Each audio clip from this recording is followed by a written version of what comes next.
everyone doing today? Good? Yeah? Semester is going well so far? Great. Sounds good. I feel for you guys. I actually and I'll tell you guys a little bit more about it. I just finished a graduate school entrepreneurship program over at Baruch College for my MBA. So I totally feel like you guys. Last semester, I was just telling Andrew, I had 1250 class, and I know what it's all about. So don't worry, we're going to make it interesting. Okay, so again, just a little bit of background. Again, my name is Marissa, and this is Andrew, and we're from Rolling River Day Camp. And just to start off, just by a raise of hands, how many of you guys ever went to summer camp or worked at summer camp? Yes, so most of you guys. So do you guys mind sharing just quickly where was it? Did you go to camp? Did you work at a camp? I went up I'll do both of you first, in yeah. I went up in the Catskills. I went to sleepaway camp. And did you have a positive experience with that? Awesome. Great. Awesome. Well, we definitely didn't do any sailing. Okay, not Sally, yeah. Okay, what did you say you went to a camp or worked at a camp? I worked at one. Are you familiar with Big Apple Games? Yeah. I worked for them 3 summers. Okay, positive, negative experience? Good. Yeah, anyone else over here want to share it? Yeah. Everything. I went to 5-day camps, 2 sleepaway camps, I worked there, I camp there, everything. Oh, fantastic. Okay, that's great. Anyone else? Okay, I don't know if it's qualified. It was a camp. It was one that was kind of like it was in middle school because I grew up like in Virginia. Yeah. So it was kind of like a military, like a junior military camp. Okay, that And counts. you did like all types of fun activities. I mean, like military. It was Yeah. and it was like, and then another camp that I went to, it was like a sports camp. Great. It was like based on baseball. Yeah. So, That's yeah, fantastic. it was great. And you guys have, whoever went, what was just really quick, your experiences coming out of it? Was there anything that you remember clearly, either friendships or skills that you learned? Is that something? I know. Great friends. Friends, yeah. So I don't know if there's anyone else over here, but yeah.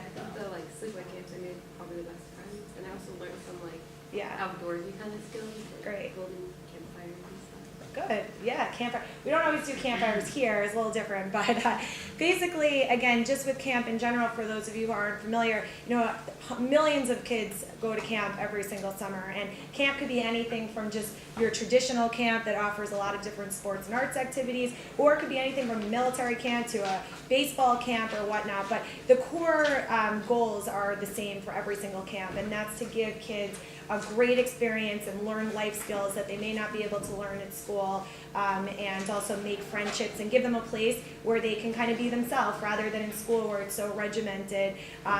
They get to actually try out new activities. So that's kind of our big goal at Rolling River, and I'm going to show you a really quick video, just 1 minute, about what we do at Rolling River, and then I'll get into some background. So.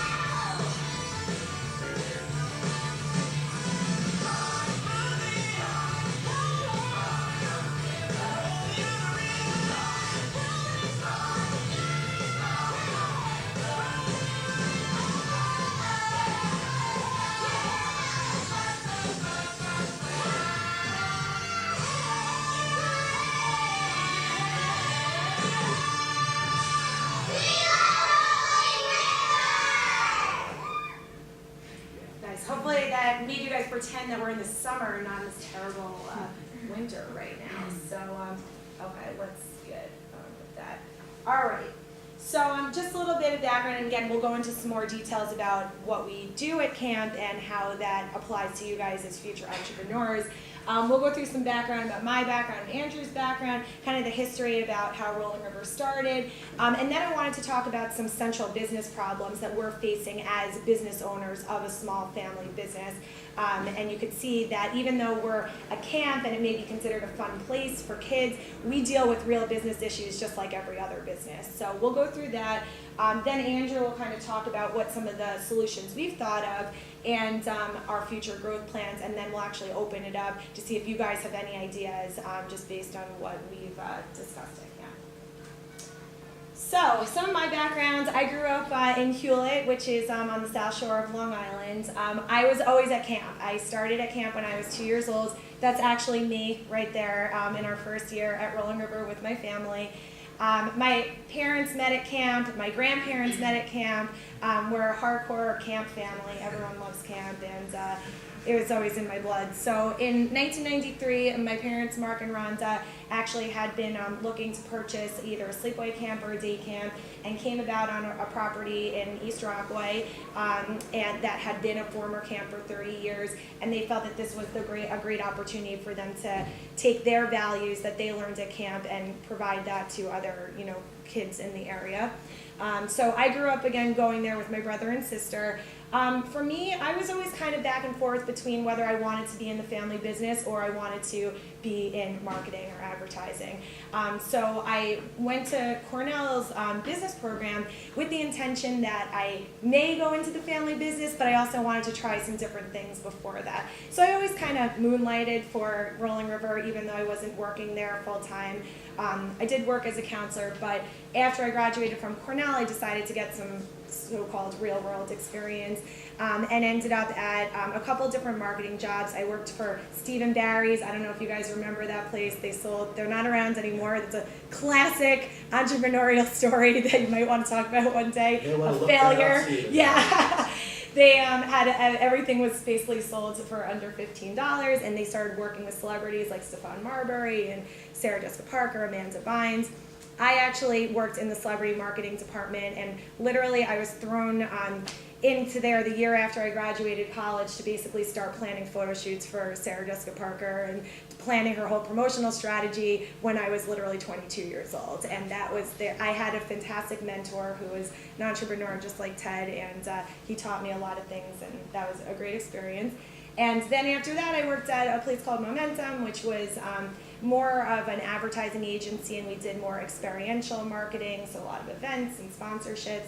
And after about 6 years, I was like, what am I doing? This is my family business is here. I love camp. It's in my blood. I want to stay. So I actually came back, and I started at Brewer College to get my MBA in entrepreneurship, and just finished that, and now I'm the associate director there, and I oversee all of the marketing, recruitment, internal operations, basically just working with my family to keep the business moving, and I'll go into a little bit more about that after, but I just want Andrew to introduce himself as well.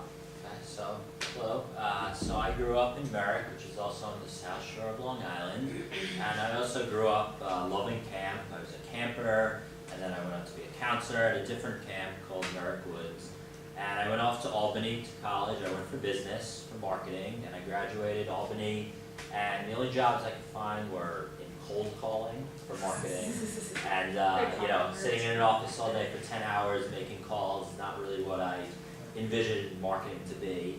So I went back to Hofstra to get my master's in teaching, teach social studies, and I finished that. I student taught, and I was subbing for a few years, unable to find a teaching job. As you know, that's very difficult as well. Yeah, don't go into So teaching. I tried to think outside the box to try to get back to something related to teaching, to maybe use my marketing skills, whether that be for a youth center or a camp. And I had contacted Marissa, who I had met once before, and I got lucky, and I've been there a few months now, and my title is Community Development Manager, and what that means is I do some marketing, I do some community development. I try to talk to schools and work with PTAs. I do some programming, like figuring out the trips for the summer, along with social media and updating the website. Okay, so now you have a good understanding of where we both are. So again, just a little bit of background about the actual company. Like I said, we were established in 1993. We are a private corporation. Technically, it's called an S Corp. I don't know if you guys went through what that is yet in this class, but it's kind of for small businesses to set up to get the benefits of a corporation, but not have the tax implications. Again, we're family owned and operated. My parents, Rhonda and Mark, are still the directors. I work there. My sister works there in sales and events. My brother works there as a counselor. My grandma's does the accounting. I mean, it's like true family business. We always talk about it should be like a reality show. It's crazy there every day. But our product is a premium summer camp. So this is, our camp goes for ages, it's open to ages 3 to 15, and we are selling a real top-notch camping experience. So we have over 20 sports and arts activities. We have our own private facility on the South Shore of Long Island. We have 3 heated pools, we have a boating program, we have sports, you name it. It's really just, again, an experience to try to learn a lot of different activities and stuff like that. We also offer door-to-door transportation. We have lunch included. It's really like if you're a parent, this is like the best thing ever for you because you just put them on the bus and they have a safe time and you can do whatever you want all day. Yeah, and it's great. And everything, it's all inclusive. So when we're selling, our target market is really a clientele that can, afford to spend the money to send their kids to an all-inclusive camp, even though we do offer scholarships, but that's really the majority of the kids. That's what they're looking for, mostly working parents and stuff like that. On average, we have about 600 to 650 campers each summer and employ about 225 seasonal staff. So our staff is anywhere from ages 16 and up. And the kids can come really 4, 6, or 8 weeks. And over the years, we've had to really change our program to go with the times. More people are taking vacation during the summer, so we had to adapt and be more flexible. Whereas, when I was 9 years old, everyone went for 8 weeks. It wasn't even a question. But now things are a little bit different. The economy's a little different. So we offer, half-day programs, 19 days, 29 days. It's really just a whole host of different programs. Again, this is just a map of where we're located. So you can actually see we're really not that far from here. We're only from Brooklyn, we're really only about 15 miles on the South Shore. You could see kind of more of an exact location of where we're at. And currently we're serving our customers about a 10 to 12 mile radius around the campgrounds. And that's because we are in a very, very competitive market. So that's something that you need to look at, again, based on that video. You could have the best idea and everyone could think it's fantastic, but you gotta look at what your competition's doing too. We have a ton of camps and programs around there, so we can't just assume that we're going to own the whole Long Island market. We could do as much demographic research as we want, but there are a lot of other great camps out there and we have to take that into consideration. We are thinking of some new ideas though, which Andrew will go into later about marketing and stuff. And this is just a snapshot of what the campgrounds look like, so you can see. Obviously, we have all of our different activities, like our pools and our basketball courts and fields. And one thing, again, that's really cool is we're actually right on the river, hence the name Rolling River. So we do have a whole boating program there, so that's something a lot of people like. And again, from a business perspective, it's great that we own our own facility because we don't have to answer to anyone if we're not renting from anyone. However, we have to have all the maintain the facility. As you can see, being on the river was not so good for us in November when Hurricane Sandy hit because we had a lot of property damage, and that was something that as a business owner we had to deal with all of that. The insurance companies fixing up the facility. So these are the things as an entrepreneur you want to think about, that if you need a physical location, are you going to rent or are you going to buy, and what are the pros and cons of each thing. Did you guys cover SWOT analysis here at all? Okay. It's some of the homework. Oh, good. Okay. So who knows what a SWOT analysis is? You guys know? Okay, great. So for anyone who doesn't know, most businesses, when you're just getting started, you want to conduct a SWOT analysis, which is basically looking at your internal strengths and weaknesses and the external opportunities and threats. And this is just a quick snapshot of kind of gives you an idea of where we're at, where we sit, with Rolling River. Again, a strength is obviously that we're family owned, we have strong customer service, we're very attentive to our customers, and we have really creative programming. But some weaknesses is, again, we're a seasonal business. Our revenue for the year comes down to how many campers we have. We don't really have any external major revenue generators. So if we have a bad season during the summer, or if people are starting to go on vacation, we're, goodbye. Like that's a big problem for us. Also, again, even though the prices are high, so we attract a certain clientele, that also boxes out a lot of people. So that could be considered a weakness too. And when you're looking at some opportunities and threats, Again, in the external market, you know, things have been talking just about the, you know, the Dow and stuff, and as the economy gets better, we have a better chance of doing well, you know, and making a profit because more people can afford us. And, you know, on Long Island, camp is very popular. I don't know where, if you guys are mostly from New York or from, I know so you're saying from Virginia. Camp is not necessarily that well known in other places in the country. So, you know, we're lucky that we have a lot of people that know camp and appreciate it and want to pay to, you know, go. And then, you know, some threats obviously are anything with the economy, with the recession, high unemployment, increasing costs. So again, when you're thinking of opening up your business, what costs can you control and what costs can you not control? We can't control gas, so we have 30 buses going out, and if the price of gas is $2 versus $4, that's going to severely cut our bottom line. So when you guys are looking to start up your business, think about which things you could control, because if there are a lot of costs that you can't control, you may not want to get into that industry because you could be done very quickly. Okay. So now to our central business problem, now that you guys have a good understanding of the background. We have a couple problems, but these are the most important ones. One thing right now that we're seeing in our area, this is going to be our 21st year. The demographics have really been changing in the area for one reason or another. We have some areas that are coming in of people who may not be able to afford to send their kids to camp. And if they are going, they're going to a place that, again, may not be as good of a program, but they just can't afford it. So that's one big problem, obviously, and we're so restricted to location that what do we do to solve that problem? So that's one issue. And then also the second issue is our increasing business costs. So like I said, with gas, with insurance, all that kind of stuff, that's stuff we can't control. So we have a changing market, we have, you know, costs that we can't control. What do we do? So hopefully that everything's okay. Yeah, So- this is Brooklyn, this is all. yeah, I mean, I don't really think, I live in That's our Brooklyn neighborhood, also, so I don't really think about this. So basically our main problem is how to generate awareness of Rolling River through new programs, markets, and advertising techniques to cover these increasing costs, and also to you know, make sure that we're hitting a market that can actually, you know, afford us. And we like to take into consideration two things: branding versus price. So, you know, again, think about it. If you're going to go buy a bag, you know, and you're buying a Gucci bag or a bag from a local department store, there's a reason why it spends a lot more. But so you have, you know, for a Gucci bag. So you have to think about, for us, we're a premium camp, what can we do to build up, you know, our brand to get people to want to pay for it?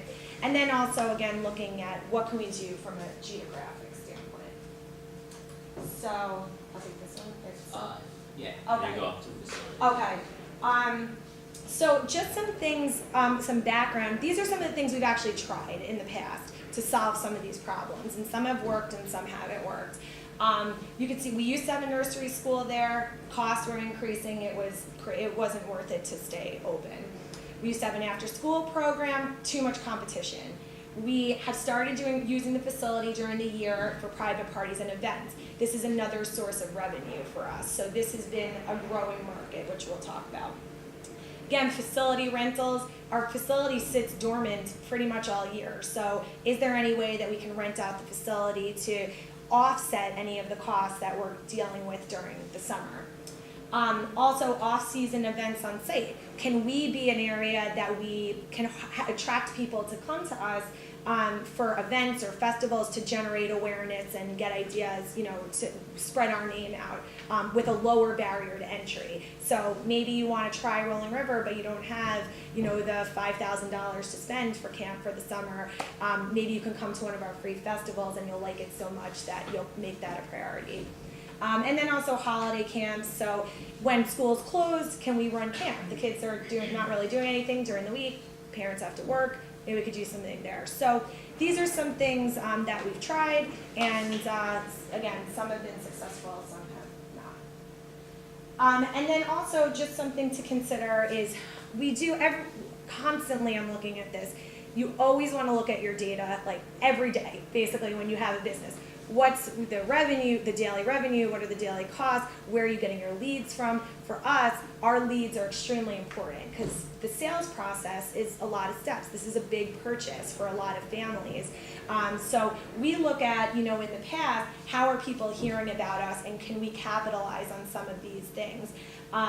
We found that I don't know how well you can see it on the bottom, but our top 3 ways from pure data and just also us, having an inclination about it, people talk about us with their friends. A lot of it is referral from friends, so can we do something with the friends to incentivize them to get more kids to come?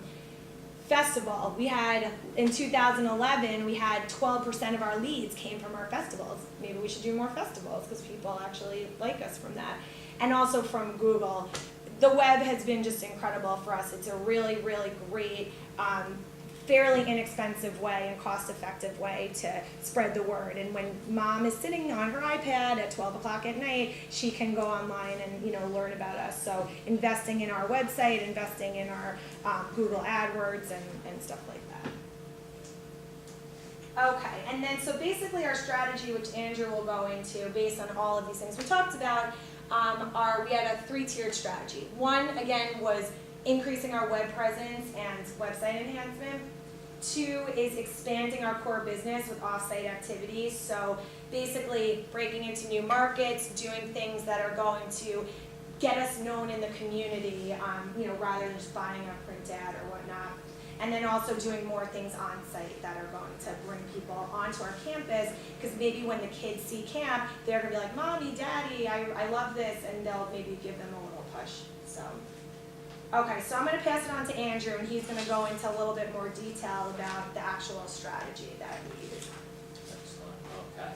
All right, let's, why don't you start with the web, since you want me to more, yeah. Get out of it, okay. Oh, sorry, actually, it's talk Or about let's that. go to ahead. Let's Okay. skip to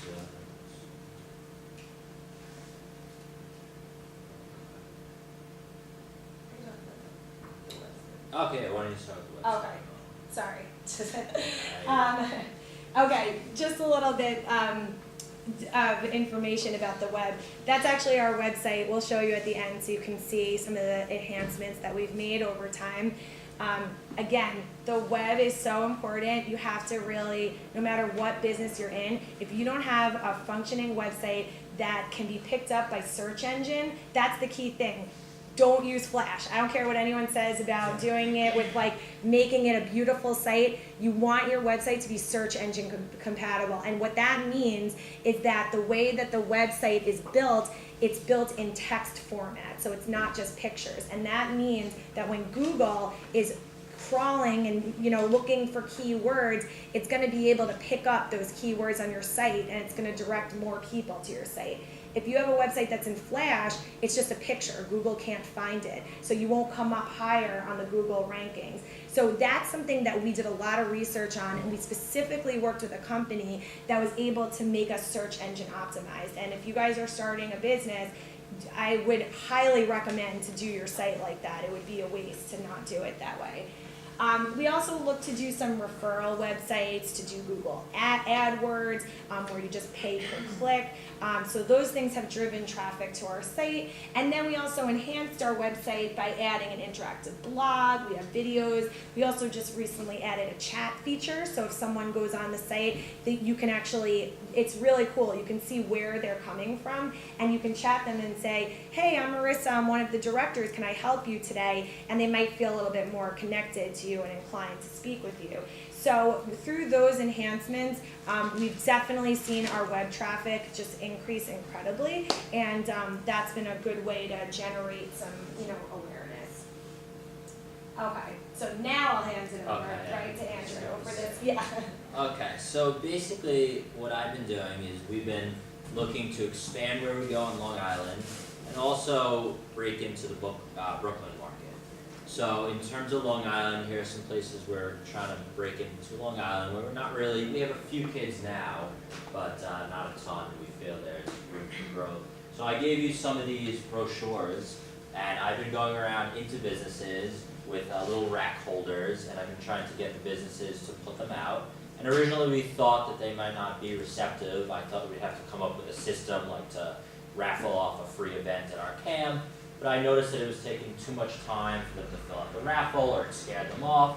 And a lot of places are very nice about it. I just come in, I sign for the day camp, can you leave out our brochures? And they're, they love just having us put their stuff out, for their customers. I've also been going door to door in certain places, particularly in certain parts of Brooklyn, like Bill Basin, where there's actually mailboxes. In other parts of Brooklyn, as you know, you just have to kind of put it on their door and hope that it goes into the right hands. Again, we've been attending a lot of camp fairs. There's a lot in Brooklyn and Manhattan, so we're meeting a lot of kids that way as well. So these are some areas: Forest Hills, Queens, Bayside, Queens, Park Slope. A lot of young families that are in the area with money. It's obviously not cheap to live in these areas. And the problem with a lot of the camps in Brooklyn is that there's not a lot of land. They might have to use a public pool. They might have to use a schoolyard. And we have the advantage when we speak to these parents and we tell them, look, we're only 40 minutes away, and you could get a real camp experience on a private, safe facility. All right, so this just shows we are by the A, and that's the certain areas we're targeting. So we're right here right now, so you can see we're not actually that far. Okay, so certain things I've been doing besides going door to door and going into the businesses, and I've been reaching out to a lot of schools. It's not very easy just to walk into a school. They don't really want you showing up there. So I've been calling and a lot of schools, PTA websites. I've been emailing, not just one person. I CC everyone on the PTA board in hopes that they get back to me. And we've actually got, some good responses. Some schools are letting us come in and take booths out at festivals. Certain schools allow us to send raffle prizes, so we get like $100 off of an upcoming birthday party. Certain schools have let us we send them brochures. So along with religious institutions, I've been doing the same thing.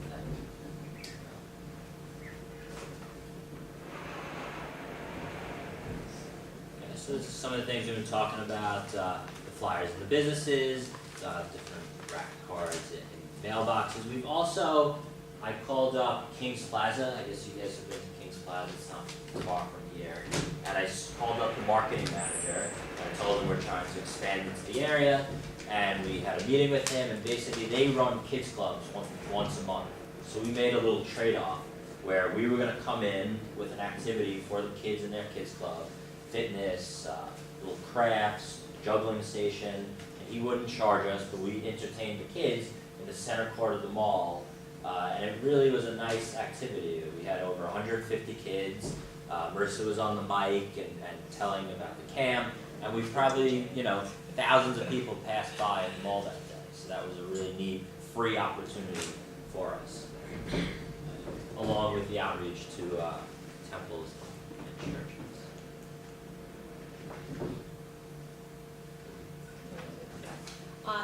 So just to build on something really quick that Andrew said is basically, again, there's not really a lot of competition in Brooklyn, so that's why we kind of expanded our market there, so that's why we're doing that. And then basically the last thing is just, on-site events, so again, expanding birthday parties, festivals, and school events. So these are just, 3 different major ways that we're doing it. So basically, to conclude, again, Rolling River obviously has been around for 21 years, and we're trying to really get it into second generation, but it still is a business, and we still have to be creative with the things that we do, and hopefully over the next 10, 20 years, we'll still be around and be able to grow from these different techniques. So I appreciate you guys letting us come in, and do you guys have any questions that we can help you with? Sure. Have you guys tried applying for grants? Is that something option that businesses have? And my second question is, I interned at a business, a financial planning business, where the woman who owned the business told me that the financial planning service that she offered, it used to serve like the clientele who really couldn't afford the services, so she had to switch her target market to people who could afford the services. So I'm you know, and I guess all of us here who are trying to start businesses, do you see us like, you know, even though we might want to serve those who are not fortunate enough to afford us, like, do you know, in your experience in businesses, whatever, do they change their market just so that, just because they need the money, you know, Mhm. and they target a Yeah. specific group because of the money? Yeah, no, that's a great question. So to answer your first question as far as the grants go, we have kind of looked into it. It's a little hard because we're a private organization, so a lot of nonprofits can apply for grants. One thing we have done is a couple of years ago, instead of applying for a grant, what we did is I started a program called the Camp Mates program where we got local businesses to sponsor scholarships for kids to get more kids to come in, and in return, instead of just saying thank you, you know, and it's because again we're not a nonprofit, they can't just write it off, you know, as a tax deductible, you know, basically a charitable giving. We basically said, well, we're going to do this as a marketing opportunity, and you can come in and you can utilize our network of camp families who have high disposable income, and you could advertise your services to them. So instead of, you know, we had to get creative in other ways to get revenue to bring in kids, and since we started that, we've raised basically about over $35,000 to send over 25 kids to camp. So We, that's one thing, and then yeah. right, and just to say, what we offer them is for example, we could give them an ad in our camp calendar. We could give them email blasts, ads in our newsletters and regular newsletters as well, so that it's very Yeah. enticing because we have a lot of families. And your second question, just really quick, it was, yes, you may have to change your market. You have to either look to change your product or look to change your market, and we're changing our market because we're starting to go after Brooklyn, which is an area that we hadn't done before, so you should definitely consider that. All right, well, thanks